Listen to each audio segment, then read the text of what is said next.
Hello, everybody. Hi there. We're going to get started.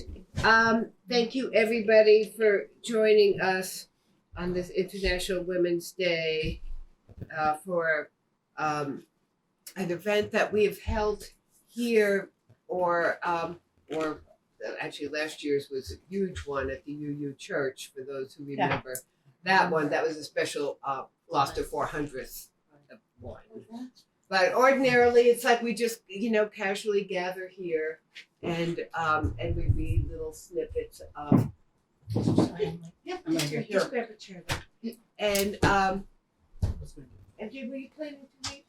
No. Okay, she's just observing. Otherwise, I put you on the list early because I know some people have to leave early, and I know MJ has to leave early because it's sauna night. Yeah. Exactly. That's right. Sauna. Priorities. Yeah. It's the most sacred thing of the weekend. Sauna. Eat and heat, I refer Oh, to. Yeah. Sauna. So, Sauna. but Sauna. traditionally, this is what we do. Is that we didn't do it during the pandemic, and the one before last year was not well attended. It was still too close to the pandemic. So we hope to get these, back into the swing of things and get the room filled by next year. So spread the word, and I just want to say that International Women's Day was first celebrated more than 100 years ago, but the United Nations officially recognized International Women's Day in 1977. And some countries recognized International Women's Day as a public holiday, including in China, Russia, and Uganda. Really? That's what it says in the official site. Yes. I That's don't know. amazing. I wonder if that's Russia. going to be taken away. I wonder if that can be changed Yeah. in this country. Used to Right. be. Used to Right. be. They used to be. Is it the same? Yeah. Right. So, anyway, so how this works is that, those of you who would like to share readings by women, you've signed in, and so we'll go in that order. If you could, when I call your name, if you could also repeat your name, and if you want to say something about yourself, Gloucester, whatever you want to say, and then you've got 5 minutes to read, and take the whole 5 minutes if you'd like. Read multiple times, right up until you hear my buzzer go off. That means we've won something. When you hear the buzzer go off, You feel the tap on your back. right, or the kick under the table, Gafoot. yeah, whatever. If you could then just wrap it up in a couple of sentences, and you can always say why you're reading what you're reading. Just remember. Dorothy, what would you like? Did I sign up? Yes, you signed. I signed you in. Okay. And also, just a reminder, this is a program of the Gloucester Writers Center. The Writers Center events are always free, always open to the public, unless it's like a fundraising thing. So if you're so inclined to hit the tip jar on your way out, we would really appreciate it. Pay for heat and things like that, or the next time a solicitation comes to remember us fondly, and so we keep the doors open to the public. And so first is Peg Leeco. Go ahead, Peg. That's me. Hi, everyone. A lot of familiar faces and a few new faces. Carolyn Chute from Maine wrote The Beings of Egypt, Maine many years ago. That was a kind of a hit. Then she wrote something called La Tourneau's Used Auto Parts, kind of continued in the vein of The Beings of Egypt, Maine, in that it's placed in the country.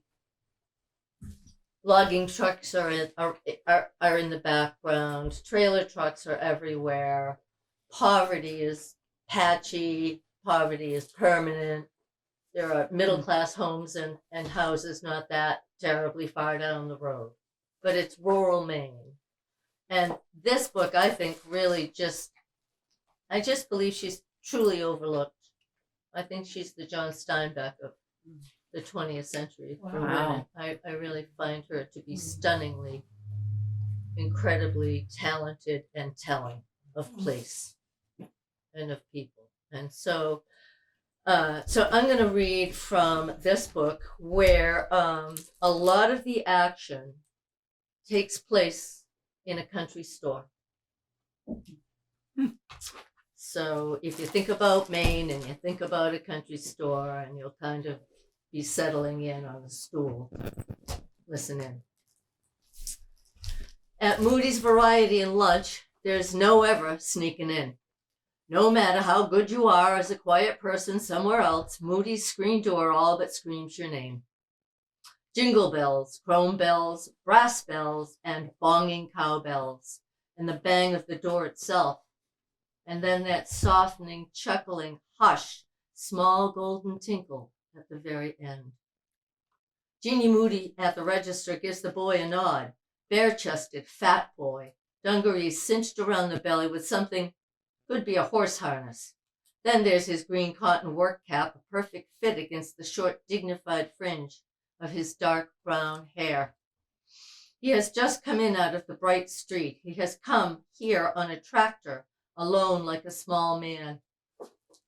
His arms and face are tanned roughly, but the belly and broad back are sweet, sweet baby white.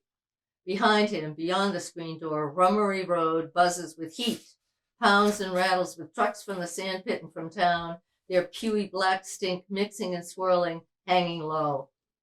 And a deafening hot popping of the idling tractor that the boy has left with one big tire on the curb. He is a boy with one green eye, one eye mostly brown. The understanding the lunch counter guys have that as a young boy is always fair game. They wink amongst each other, and one swivels all the way around. Hey, what you doing with Ed Barrington's tractor? Did you steal it? No, the boy barely moves his lips. In his hand there's a smudged paper. In the corner of his eye, the heckling gleam of wristwatches and eyeglasses, the convergence of a rolled-up sleeve with a bottle of Fanta grape moving toward a mouth, and ear getting scratched, shoulders squared, swiveling synchronized stools, more of them turning to face him on. Now he steps up to the bulletin wall with his splay-footed fat boy walk. It looks like he's the stealing type to me, one of them rasps. A highwayman if there ever was. They got a way about him. Silence, but for hot coffee sucked through a pair of lips and menthol smoke dispelled through teeth. Ketchup, glunk, and the white smoke dispelled through teeth. The white road heat and perfect beyond the screen door steadily keening. So you swear you didn't steal it? One of them wonders at last. The boy doesn't answer, but no answer is worse than the wrong answer. 5 or 6 snorts and one outright ha ha makes this clear. Somebody ought to get the constable. Ray, go get the law on down here. Hurry up. This guy's bad news. Another 10 minutes, Ed'll never lay his eyes on his John Deere again. 'Twill be sold on the streets of New York City. This is a voice of a low, contented timber at the far end of the horseshoe counter. Jeannie Moody at the register, leaning on her elbows, warns them, You guys just shut up and eat. Ah, woo, mean Jean. A drop of sweat rolls down the fat boy's bare back. There before him is Moody's bulletin wall, thick with trade. Some things tax, other taped. For sale, Evinrude 6-horse, like new Zenith TV. For sale, come along in chains, tires, hubs. Baby bunnies, very cute. Color photo of a ranch house with a breezeway and garage. Black and white, photo of a Palomino horse. Free kittens, found beagle, lost dog, black, comes to Blackie. 1956 Rambler, 1949 Plymouth, good for parts, make an offer. Finished carpentry, call Chet Flint, evenings. The boy does some rearranging of the cards, notes, and tacks until his own sheet of paper is in place. Silence but for the bubbling of the cooler, but for one man swallowing his soda the wrong way, choking. Silence now. The thunder of their eyes on the boy's hand. He turns for the door. Do I have a little more? Could do a couple sentences. Okay. Betty's a damn good deal on that tractor, a voice whispers. That's what he's putting the ad up for. The tractor. Chuckles and more. All right. But really, his name is Super Tree Man. And the bulletin is about trees. All kinds of trees. maybe even he could get you an apple tree. And he's this beautiful character. Yeah. And I don't know where he comes from. I can see the Steinbeck. Yeah. I can Yeah, see that. very. Mm. And most of doesn't she always follow this Moody family? Isn't it the same family over and over? Yeah, Moody's is the place, The and place, then that's there's what it 3 or 4 main Moody's, names, and then Egypt is the locale. Yeah. I mean, as the saga moves on, it becomes very interesting. Yeah. You know, and she's very interesting. She lived in a commune way down Maine for a long time, and now she lives in a militia in southwestern Maine. So she's really a fascinating woman. Thank you, and Peg. I know you need to. Yeah, Whenever I you have will, to scoot. she'll just be floating out of here at some point. Yeah. I know about floating, but Yeah. Thank you. All right. I am. I didn't say before. My name's JoeAnn Hart. I'm on the board of the Writers Center, and I've been leading these International Women's Day events for a while. So and it's I pulled this out of the shelf. Hope in the Dark, Rebecca Solnit. She's one of our great thinkers, and it was so I must have read this before because I have little markers in that. But I thought that we really need to hear her words right now, and I must have read it like 2016 when this edition came out. So this is nonfiction. As I said, she is a great thinker, and so this is from the first chapter, Looking into Darkness. On January 18th, 1915, 6 months into the First World War, as all Europe was convulsed by killing and dying, Virginia Woolf wrote in her journal, "The future is dark, which is on the whole the best thing the future can be, I think. Dark," she seems to say, as in inscrutable, not as in terrible. We often mistake the one for the other, or we transform the future's unknowability into something certain, the fulfillment of all our dread, the place beyond which there is no way forward. But again and again, far stranger things happen than the end of the world. There are times when it seems as though not only the future but the present is dark. Few recognize what a radically transformed world we live in, one that has been transformed not only by such nightmares as global warming and global capital, but by dreams of freedom, of justice, and transformed by things we could not have dreamed of. We adjust to changes without measuring them. We forget how much the culture changed.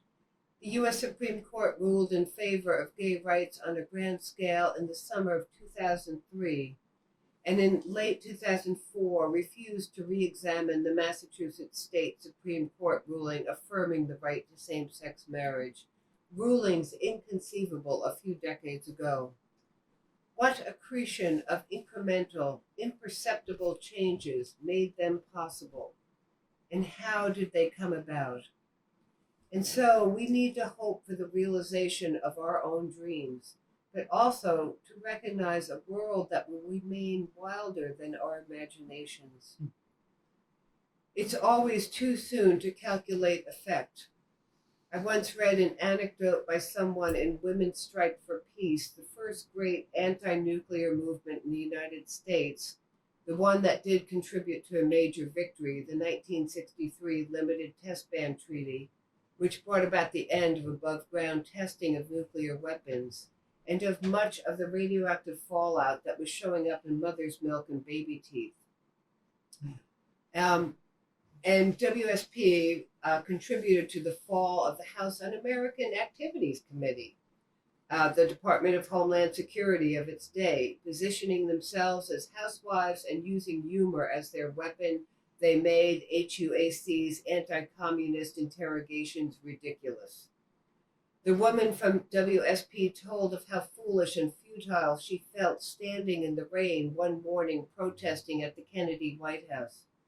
Years later, she heard Dr. Benjamin Spock, who had become one of the most high-profile activists on the issue, say that the turning point for him was spotting a small group of women standing in the rain, protesting at the White House. If they were so passionately committed, he thought he should give the issue more consideration himself. Cause and effect assumes history marches forward, but history is not an army. It is a crab scuttling sideways, a drip of soft water wearing away stone, an earthquake breaking centuries of tension. Sometimes one person inspires a movement, or her words do decades later. Sometimes a few passionate people change the world. Sometimes they start a mass movement and millions do.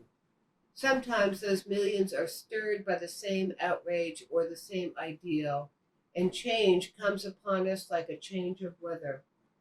All that these transformations have in common is that they begin in the imagination, in hope. To hope is to gamble. It's to bet on the future, on your desires, on the possibility that an open heart and uncertainty is better than gloom and safety. To hope is dangerous, and yet it is the opposite of fear, for to live is to risk. And I'm just going to stop. And not, this is really a vital book in our time. Audition, this is 2016. I did sound once for Dr. But you Spock wrote at a it in piece 2004. in the 60s. Yes. Yeah. In Tompkins Square Park. Okay, next on our list is Heidi. Heidi Wakeman. Sorry. Heidi. Good to see you. Twice in a day. everyone. My name's Heidi Wakeman, and I am part of the Gloucester Writers Center Board of Directors, and I'm also a educator here in Gloucester, and writer, and just community member. And I really believe in getting together in groups, talking and listening. So I have two poems. And because this is International Women's Day, I wanted to read one by Marjorie Agosín, who is Chilean, and she writes in Spanish and then has a translator. So I'm going to start by reading hers in Spanish, and then I'll read it in English, and then I'll follow with a Barbara Kingsolver poem. So many of us know her as a prose writer and essays, but I think her poetry deserves another look. And there's so many good ones. So, Jardin de invierno, winter garden. Este invierno descubrirás tu voz, bordando palabras. Este invierno, cuando contemplamos las hendiduras de las sombras, cuando los anocheceres se confunden con los despertares, volverás a buscar lo que los rescoldos confieren, lo que la oscura ceniza y sus fuegos brindan. En estos tiempos sin tiempo, me recojo en la quietud, donde cuido mi jardín de invierno, y contemplo el silencio y la paz de lo que vendrá, un bosque florido. ¿Habrá un ramo de amapolas en este jardín del invierno? Abrirás tus portales para imaginar las horas más largas, la llegada de la luz viriza. Encontrarás aquel instante para amar a tus manos que bordan historias. En este tiempo de silencios hablarás con los muertos. Winter Garden. This winter, you will discover your voice, embroidering words. This winter, when we contemplate the crevices of the shadows and night times are confused with awakenings, you will return to find what the embers confer, what the dark ash and fires provide. In these timeless times, I take comfort in the stillness, where I tend my winter garden and contemplate the silence and the peace of what is to come, a forest in bloom. Will there be a bouquet of poppies in this winter garden? Will you open your portals to imagine the longest hours, the arrival of fleeting light? Will you find that moment to love, your hands, which weave stories? In this time of silence, will you speak with the dead? And So I recommend these. She wrote this collection during the pandemic, so a lot of them are about that. And this one is called Reveille. Reveille. Thank you. I don't speak French or French words that are, but the Spanish is different, so it's interesting. So I'll read the English here. I am the woman whose flesh does not move when she walks. The nippleless, the bloodless, sweatless woman who cries copious tears from the pressure of all other prohibited secretions. I am painted in the colors of no flower that ever really bloomed. I do not smell like any living thing. I am the woman at war with body hair who curls her oriental hair, straightens her African hair, garnishes her eyelids and hair and removes it from her eyebrows, pursues it and relentlessly destroys it, engaged in war with her mammalian origins. Literally, you have seen me 1,000,000 times, the radically altered female who doesn't stand out in the crowd of radically altered females. I remain because the potential of my body is a universe. If I should abandon this battle and turn my pious fury on something less persistent, more conquerable than my sex, if I should go away to war and leave my fields behind, unmowed, unmanicured, and let the weeds spring up, if I were to become the animal that I am, then what? I won't read that one in Spanish, but that's it. Thank Yeah. you. That's great. That's great. Thank you for bringing something in another language. You're Yeah, welcome. yeah. It was Music to our ears. I knew the last word. I did Yeah.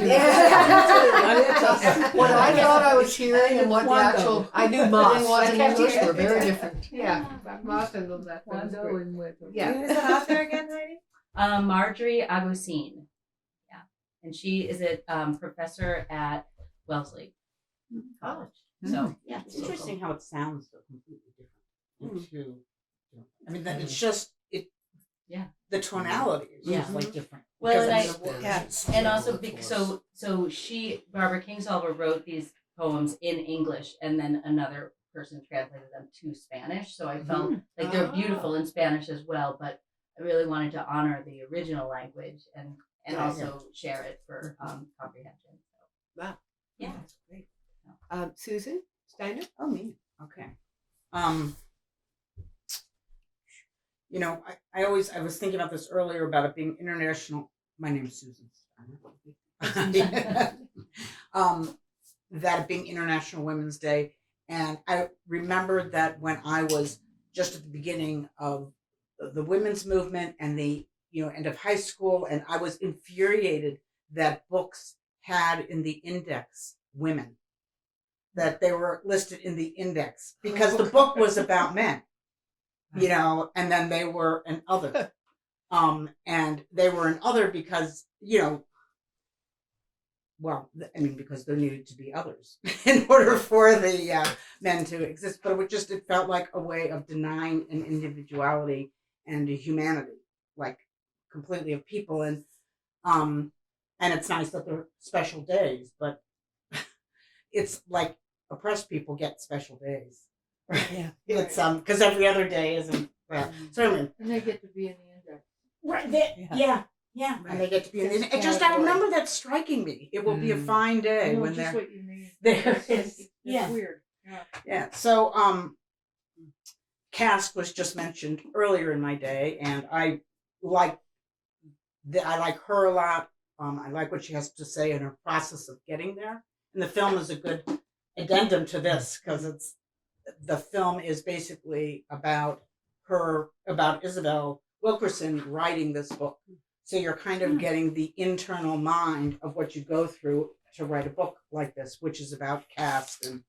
What film is this? It's called Caste. So Origins. Origins, Origins. you're right. It is. Yeah. It's called Origins, and the woman Don't know. can't remember. But we can say. Yeah. It's really good in that way as an addendum. So, I have two different readings. One is longer than the other, and I will just do the short ones now. And if we have time, maybe the longer one. I couldn't quite sit and figure out how long it would take me to read something. Well, you're going to find out. Okay, great. This is about dehumanization and stigma. She calls it pillar number 6. So, dehumanization is a standard component in the manufacture of an out-group against which to pit an in-group. It is a monumental task.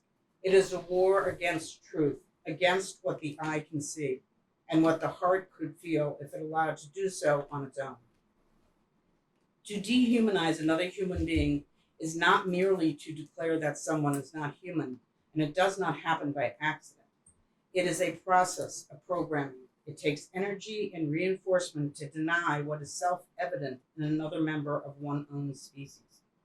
It is harder to dehumanize a single person standing in front of you, wiping away tears at the loss of a loved one, just as you would, or wincing in pain from a fall as you would, laughing at an unexpected double entendre as you might.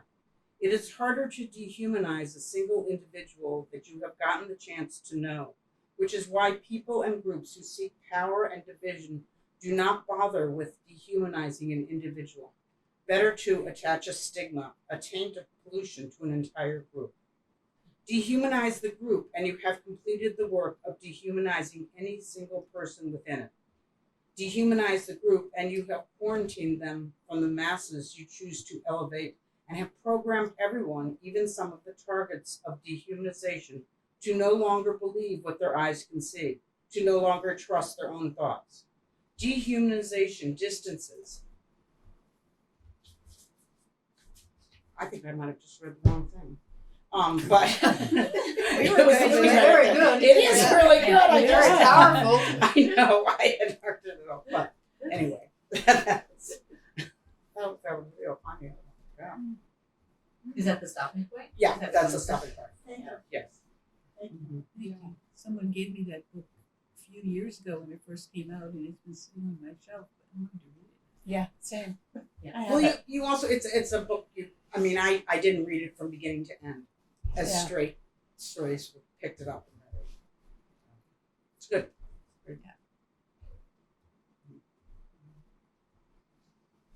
Were you gonna read another little? Oh no, No. that's good. Okay. I want to. No?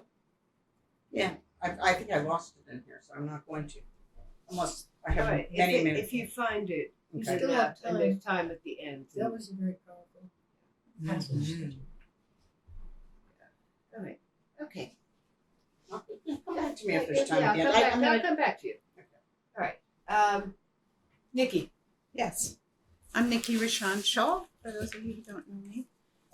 I have 2 poems, and I went back and forth a million times about which one to read, but I might have time to read both of them. The first one is by Warsan Shire, who some of you are probably familiar with, is an English poet. And both of the poems I chose are really about, in my mind, is the topic of resistance, and they're both about that, and they're both kind of, heavy hitting. So buckle up. This is Home by Warsan Shire. No one leaves home unless home is the mouth of a shark. You only run for the border when you see the whole city running as well. Your neighbors running faster than you, breath bloody in their throats. The boy you went to school with, who kissed you dizzy behind the old tin factory, is holding a gun bigger than his body. You only leave home when home won't let you stay. No one leaves home unless home chases you, fire under feet, hot blood in your belly. It's not something you ever thought of doing until the blade burnt threats into your neck. And even then, you carried the anthem under your breath, only tearing up your passport in airport toilets, sobbing as each mouthful of paper made it clear that you wouldn't be going back. You have to understand that no one puts their children in a boat unless the water is safer than the land. No one burns their palms under trains beneath carriages. No one spends their days and nights in the stomach of a truck feeding on newspaper unless the miles traveled mean something more than the journey. No one crawls under fences. No one wants to be beaten or pitied.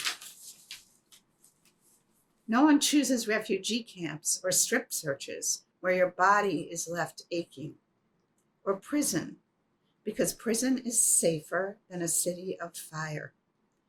And one prison guard in the night is better than a truckload of men who look like your father.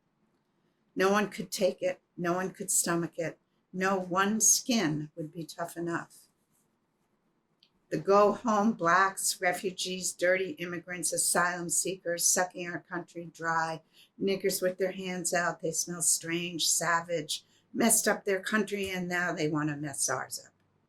How do the words, the dirty looks, roll off your backs? Maybe because the blow is softer than a limb torn off, or the words are more tender than 14 men between your legs, or the insults are easier to swallow than rubble, than bone, than your child body in pieces. I want to go home, but home is the mouth of a shark. Home is the barrel of the gun. And no one would leave home unless home chased you to the shore, unless home told you to quicken your legs, leave your clothes behind, crawl through the desert, wade through the oceans, drown, save, be hunger, beg, forget pride. Your survival is more important. No one leaves home until home is a sweaty voice in your ear saying, leave, run away from me now. I don't know what I've become, but I know that anywhere is safer than here. It's a really strong poem. Seeking asylum of Warsan, Shire. Do I have time to read the second one? Yes. Okay. So you probably, a lot of you know this one is also very appropriate for today. It's Marge Piercy, Right to Life. A woman is not a basket you place your buns in to keep them warm. Not a brood hen you can slip duck eggs under. Not the purse holding the coins of your descendants till you spend them in wars. Not a bank where your genes gather interest in interesting mutations in the tainted rain any more than you are. You plant corn and you harvest it to eat or sell. You put the lamb in the pasture to fatten and haul it to the butcher for chops.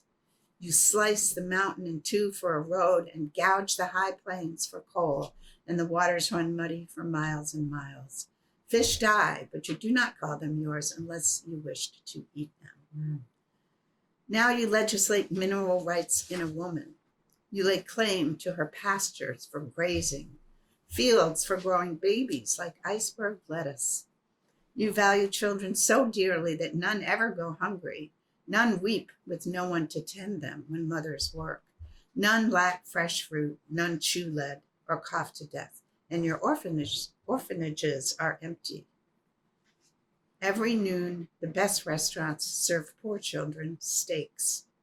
At this moment, at 9 o'clock, a partera is performing a tabletop abortion on an unwed mother in Texas who can't get Medicaid any longer. In 5 days, she will die of tetanus and her little daughter will cry and be taken away. Next door, a husband and wife are sticking pins in the son they did not want. They will explain for hours how wicked he is, how he wants discipline. We are all born of woman. In the rose of the womb, we suckled our mother's blood, and every baby born has a right to love like a seedling to sun. Every baby born unloved, unwanted is a bill that will come due in 20 years with interest and anger that must find a target, a pain that will beget pain. A decade downstream, a child screams. A woman falls. A synagogue is torched. A firing squad is summoned. A button is pushed and the world burns. I will choose what enters me, what becomes of my flesh. Without choice, no politics, no ethics. I am not your cornfield. I'm not your uranium mine, not your calf for fattening, not your cow for milking. You may not use me as your factory. Priests and legislators do not hold shares in my womb or my mind. This is my body. I will give it to you. If I give it to you, I want it back. Wow. Yeah, that's good. I don't know Had everybody else heard of this poet? Because I hadn't. Well, this one was Marge Piercy. She Oh, writes oh, novels. oh, I haven't heard of either Yeah. one of them, so I feel completely The other out of one it. was Warsan, Shire. Shire. Yeah. Yeah, both of them. Yeah, So yeah, yeah. powerful. They are. Wow. They're strong. They really are. They really are. What's the name of the Shire plan? Home. Think so. Maybe we should. I'm happy to jot down, like for everybody, if we want to Names make of that Sardin. available. Right, You can, yeah. but Yeah, I'm also maybe- happy to provide that so people can just relax and Yeah. listen, and if that's helpful, yeah. Maybe we could post it. Yeah. Maybe Yeah, post yeah, it. That's what I was Great like. idea. Oh, I forgot to tell you that we're being recorded. Oh, Let's whoops. say that at the beginning. Luckily, we're all fine with it. Yeah. Hopefully, we're all fine with this. I am Jane. Yeah, MJ's not. just- She's like, She's leaving for Not video. going to sound. Not video. I didn't think so. It's just sound. Yeah, it's just yeah, sound. It's just sound. Because Oh. otherwise it'd be And pointing we'll at- put it on the website. With the Right, and maybe there we could put a list of what. Sure, yeah. Yeah. Yeah, or I'll Great. get that too. Okay, thank you, Nikki. Dorothy, Yes. go ahead. I have 2 poems, and one of them was just read. Oh, which That's one? incredible. Wow. Marge Piercy. Oh yeah, March Piercy. Yeah, right to lay. Yeah. And What's your name? Dorothy Nelson. I'm not going to read. What's your name? Dorothy. Yeah. Dorothy Dorothy Nelson. Nelson. Okay. I've been involved with the Writers' Center since early on. On the board of directors a long time and taught for almost 10 years. Took a little break, but I loved it. Local teaching here. And so, but Marge, I just want to say, Marge Piercy was so important to me. She was the one that awakened me, really. To, and in the 70s, I heard. And all of the women in the room, just like lit candles. But she's a wonderful writer. She gave us a lot of permission. Right? Yeah. So I have a poem by Adrienne Rich. And it's from her book Driving into the Wreck. And I'm only going to read part of it. Let's see. Diving, right? Diving. Diving. Yeah. Did I say driving? That same thing. Fishing. I need new glasses. But let's see. I want to get this. I came to explore the wreck. The words are purposes. The words are maps. I came to see the damage that was done and the treasures that prevail. I stroke the beam of my lamp slowly along the flank of something more permanent than fish or weed. The thing I came for, the thing I came for, the wreck, and not the story of the wreck, the thing itself, and not the myth, the drowned face always staring toward the sun, the evidence of damage, worn by salt, and away into this threadbare beauty, the ribs of the disaster, curving their assertion among the tentative haunters. This is the place, and I am here, the mermaid whose dark hair streams black, the merman in his armored body. We circle silently about the wreck. We dive into the hold. I am she, I am he, whose drowned face sleeps with open eyes, whose breasts still bear the stress, whose silver copper vermeil cargo lies obscurely inside barrels, half wedged and left to rot. We are the half-destroyed instruments that once held to a course the water-eaten log, the fouled compass. We are, I am, you are, by cowardice or courage, the ones who find our way back to the scene, carrying a knife, a camera, a book of myths in which our names do not appear. That's Adrienne Rich, right? And since the Marge Piercy poem was read, I think I'll take a liberty to read a poem I wrote today. Oh my gosh, good. Sonnet for Women on International Women's Day, which is tomorrow. Today. Today. Yeah. Sorry. Oh. Sonnet. Don't go chasing anyone, friend or foe. The air's too thin up there. Work in the fields below, side by side, as Janie did in Hurston's Their Eyes Were Watching God. Beware of schemers. Visit neighbors, your family, friends, face to face. Kiss your spouse, hug children, no matter what their age. Discard, toss your things, the only loss. Yeah.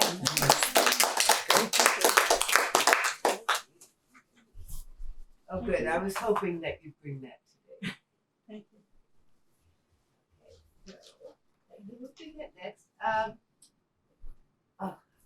Marya? Marya.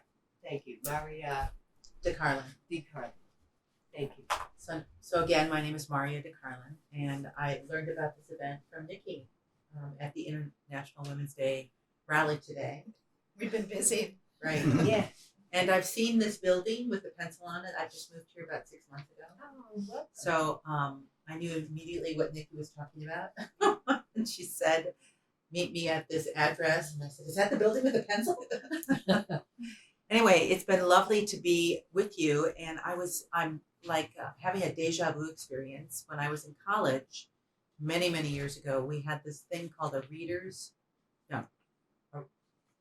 writers in residence program. And the people that came, I didn't know who any of these women were in the early 70s, but Adrienne Rich, Marge Piercy, Muriel Brookhiser, Maya Angelou. Wow. Oh my I got to sit with all those women. Wow. Wow. So it's been Wow. lovely. Where was that? It was in the Midwest, a little women's college called Stevens. Wow. Yeah. So they had some sort of grant, and someone came every 6 months. It was Wow. amazing. Wow. So I have 2 poems to read. One is I've been part of a writing group for about 10 years, and this is a gift from the woman who started the group. It's a book by Rosemary Watola Trommer. Many of you ever heard of her before? I You have? Yeah. I had She never- writes a poem a day, or she shares many. She writes a lot. So she's written this poem called, oh my God, I can't see it. Sorry. I've heard that. What is her? It's Rosemary Wahola. Trommer, Trommer. And Rosemary is Merry. Thank you. Mm-hmm. So it's called The Grand Quilt. I don't believe we can stitch together only scraps of beauty, squares of light. I don't believe in a quilt that doesn't also have patches of sorrow, blocks of ache. Such pieces are, of course, much harder to want to stitch in. But it matters that we do not exclude them.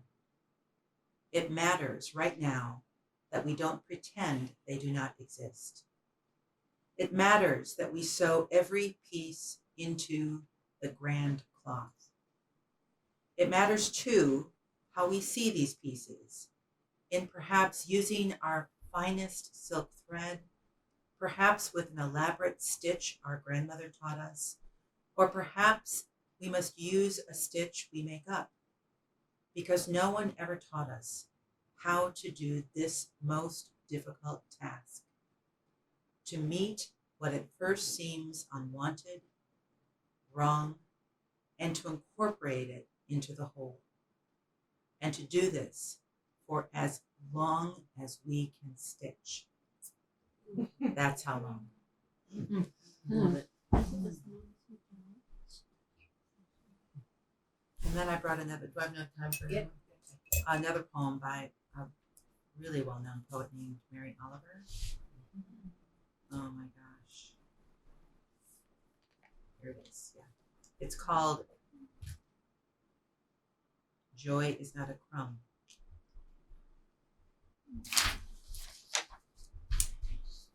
If you suddenly and unexpectedly feel joy, don't hesitate. Give into it. There are plenty of lives and whole towns destroyed or about to be. We are not wise and not often very kind, and much can never be redeemed. Still, life has some possibility left. Perhaps this is its way of fighting back, that sometimes something happens better than all the riches or power in the world. It could be anything, but very likely you notice it in the instant when love begins. Anyway, that's often the case. Anyway, whatever it is, don't be afraid of its plenty. Joy is not made to be a crumb. You're here.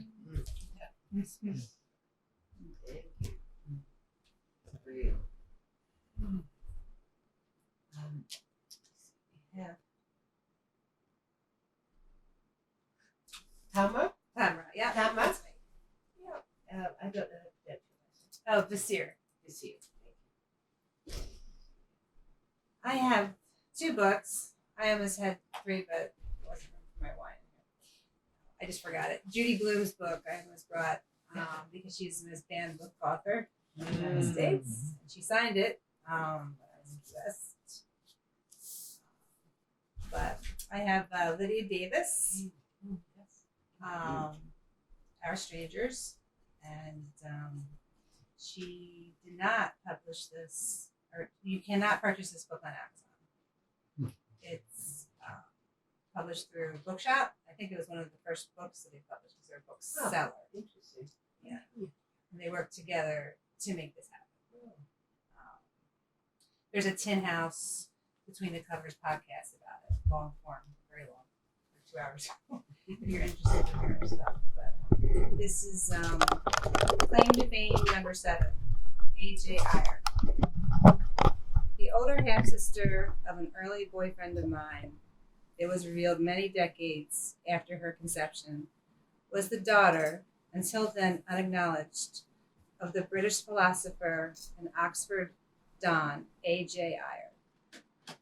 Upon his death, what he left her was a choice out of his library of a single book. Wow. And they're all like that, all these little snippets. Yeah. And then I have pass that down to you. She wants to make sure Yeah, that that's yeah, recorded. yeah. Here you go. And then this is Elaine Castillo, How to Read Now. That's a collection of essays. And this made me, and eaten by a puppy, made me rethink Joan Didion with a new lens.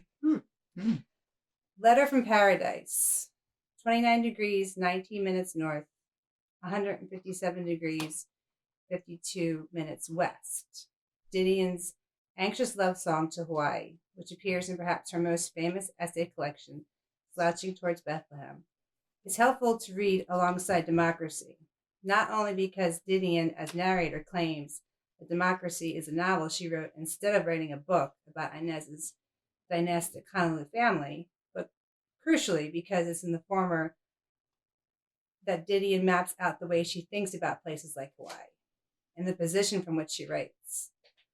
With the haughty vim of a good colonial soldier, Didion writes, I do not believe that the stories told by lovely hula hands merit extensive study. I have never heard a Hawaiian word, including and perhaps most particularly aloha, which accurately expressed anything I had to say. Anyone familiar with the travel genre of dissolute white women finding themselves in the tropics will recognize the tone of the following lines. I'm going to find it difficult to tell you precisely how and why Hawaii moves me, touches me, saddens me, and troubles and engages my imagination. What it is in the air that will linger long after I have forgotten the smell of papaya and pineapple and the way the palm sounds in the trade winds. The entirety of Letter from Paradise, letter to whom, paradise for whom, is centered on the experience of wealthy white families in Hawaii. The white Hawaiian oligarchy, Didion herself calls them. In her consummate pilgrim style, the earliest historical date she mentions in the essay is 1842. A great-great-grandfather taught there as a young missionary in 1842, and I was given to understand that life in the islands, as we call Hawaii on the west coast, has been declining steadily since. Thank you. You still have 2 minutes. Oh, I can keep reading, but you get the idea. It's an essay. Great. so. Thank you for introducing me to that. I've never heard of that writer. You knew that writer? No. No. Did you read our book club book? The Yes. Vulnerable? Yeah, I hadn't She finished wrote- it, but she tore into Joan Didion pretty bad. which book? The Vulnerables. No, I didn't read The Vulnerables. I've read this month's. Oh, Yeah, the Irish saga. the Irish side. Yeah. Oh, last month. Yes. Okay. Oh, with this coming.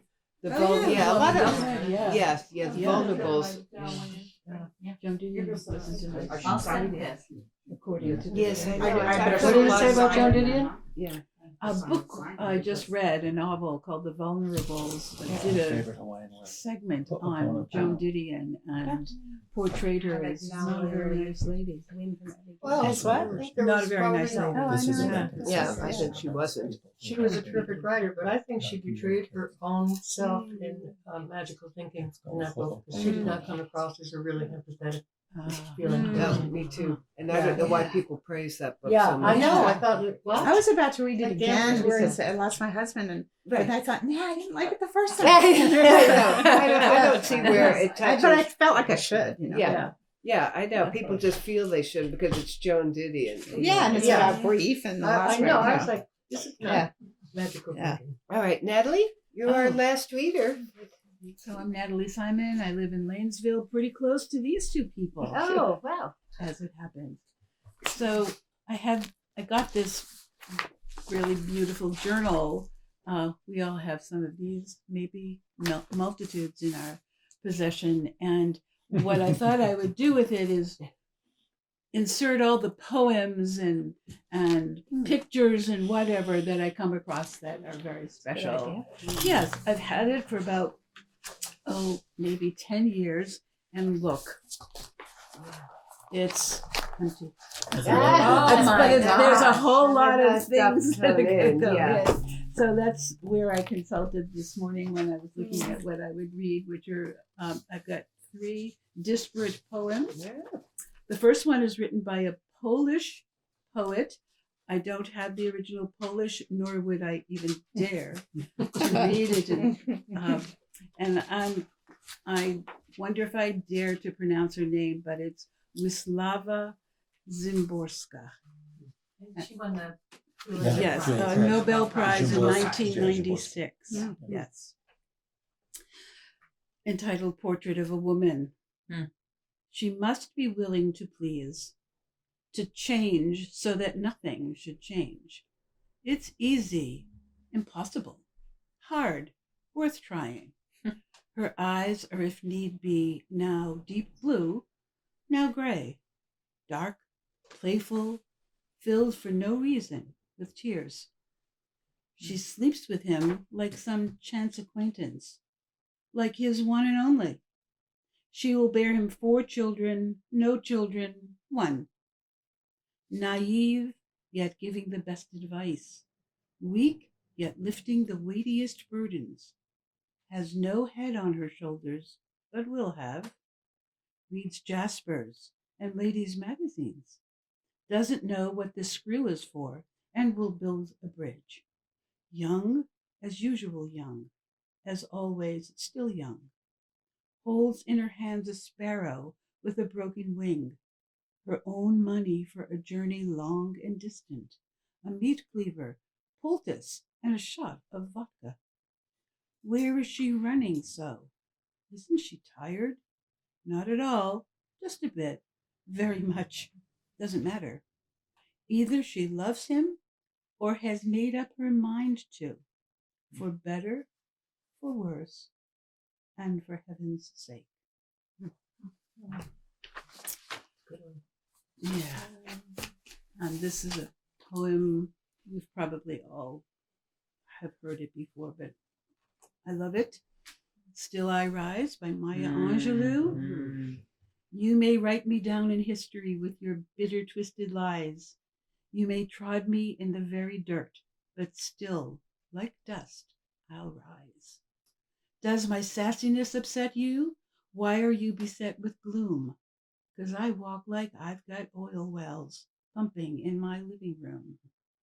Just like moons and like suns with the certainty of tides, just like hopes springing high, still I rise, still I'll rise. Did you want to see me broken? Bowed head and lowered eyes, shoulders falling down like teardrops, weakened by my soulful cries? Does my haughtiness offend you? Don't you take it awfully hard, 'cause I laugh like I've got gold mines digging in my own backyard. You may shoot me with your words, you may cut me with your eyes, you may kill me with your hatefulness, but still, like air, I'll rise. Does my sexiness upset you? Does it come as a surprise that I dance like I've got diamonds at the meeting of my thighs? Out of the huts of history's shame, I rise. Up from a past that's rooted in pain, I rise. I'm a black ocean, leaping and wide, welling and swelling I bear in the tide. Leaving behind nights of terror and fear, I rise. Into a daybreak that's wondrously clear, I rise. Bringing the gifts that my ancestors gave, I am the dream and the hope of the slave. I rise, I rise, I rise.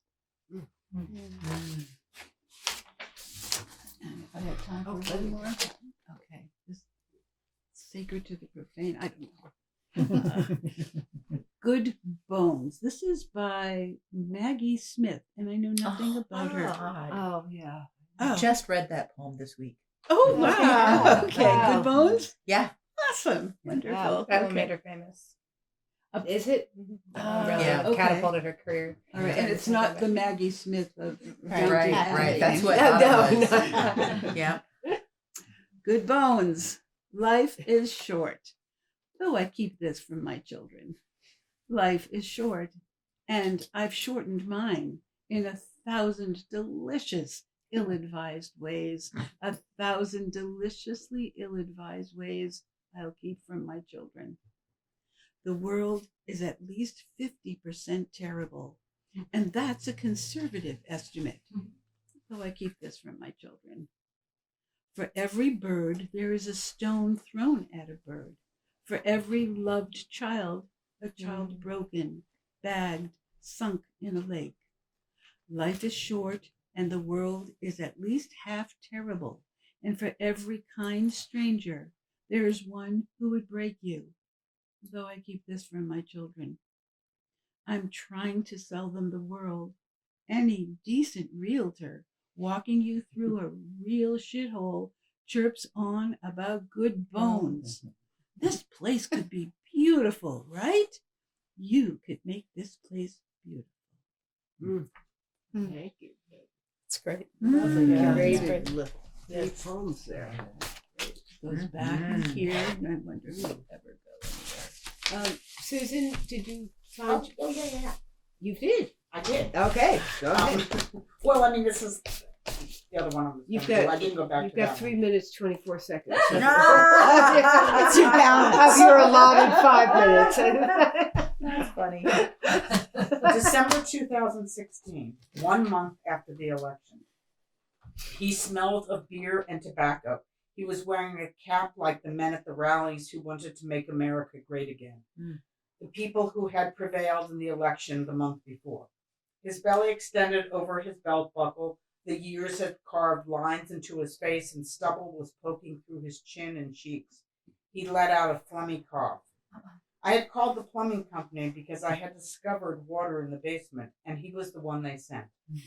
He was standing at the threshold of my front door and seemed not to have expected someone who looked like me to answer.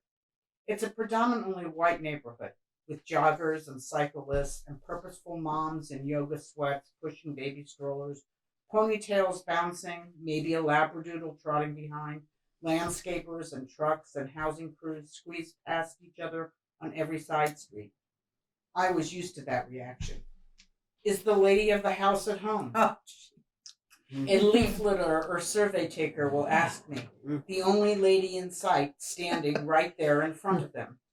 The assumption doesn't inspire me to indulge them. I could correct them if I wanted, and they may try to play it off, or I could just spare them the embarrassment.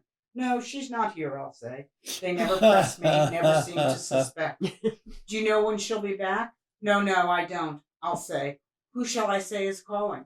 They will hand me a card or a flyer, and I will give it a glance as they go on their way. So the plumber checked to see if this was, in fact, the right house, then walked in with a let's get this over with look on his face. Where's the basement? I was reliant on this man and others like him now that I was both widowed and motherless, having lost the two most important people in my life within a span of 18 months. I was having to depend on contractors to fix things in this house, people who might resent me for being here and might or might not be inclined to help me or even do their job. And now the air had shifted after the election. He followed me into the basement and stood there as I moved boxes to make space for him to better inspect it. I moved my mother's portable wheelchair, the one she would not be needing anymore, and a lampshade, stacks of my late father's engineering books, an old bucket, as the plumber watched, never reaching over to help. I began sweeping water toward the sump pump as he looked down at the wet floor. I told him that there had been 3 or 4 inches of water that the HVAC man had helped get the sump pump restarted to drain most of the water out, that this had never happened before. I hardly ever come into the basement, I told him. We had that drought, so I didn't think about water in the basement. My husband was the one who came down here. He was the one who checked the filter on the furnace, checked the fuse box, patched things in his workshop, which was exactly as he had left it. The things in his workshop, which was exactly as he had left it, the sawhorse and drill bits untouched from whenever he'd last come down to fix something before he died. He died last year, I told the plumber. The magnitude of that statement seemed not to register. The plumber just shrugged and said, uh-huh.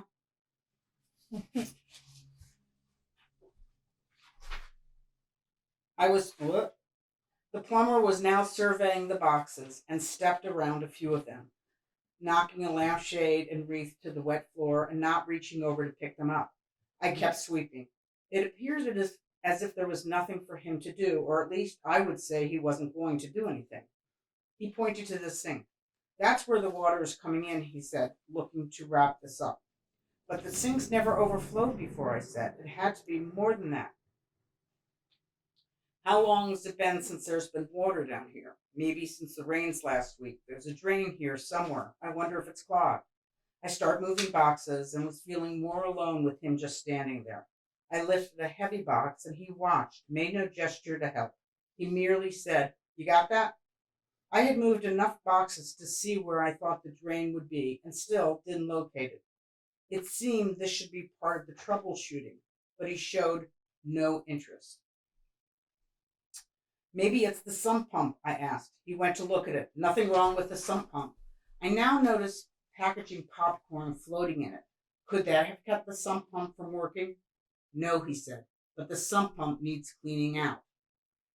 He wasn't helping. I wasn't getting anything. I felt I had nothing to lose by saying, I had nothing to lose. Something came over me. I threw a Hail Mary at his humanity. My mother just died last week, I told him. Is your mother still alive? He looked down at the wet floor. No, she isn't. Somehow I had sensed that already, which is why I brought it up. She died in 1991, he said. She was 52 years old. That's not old at all, I said. No, she wasn't. My father's still alive. He's 78. He's in a home south of here. My sister lives nearby to him. You're lucky to still have your father, I said. Well, he's mean as they come. I contemplated the significance of that. What might his father have exposed him to when he comes to people who look like me? But I kept it to the present. You miss them when they're gone, no matter what they were like, I said. How about your mother, he wanted to know. How old was she? She was way older than yours, so I can't complain about that. But she was sick a long time, and you never get over it. Okay, some pumps cleaned out now. He returned to the area where the Jane was likely to. I messed this up, but she was sick a long time, and you never get over it. I have an aunt in her 80s who still smokes and will ask you for a taste of beer, he said, and let slip a laugh. She's on my daddy's side. I smiled and I tried to look at the positive. So your father's side is long-lived, I said. Yeah, I guess they are. His face brightened and he went over to the sump pump, bent down and reached into it. A minute or two later, he stood up. Okay, sump pumps cleared out.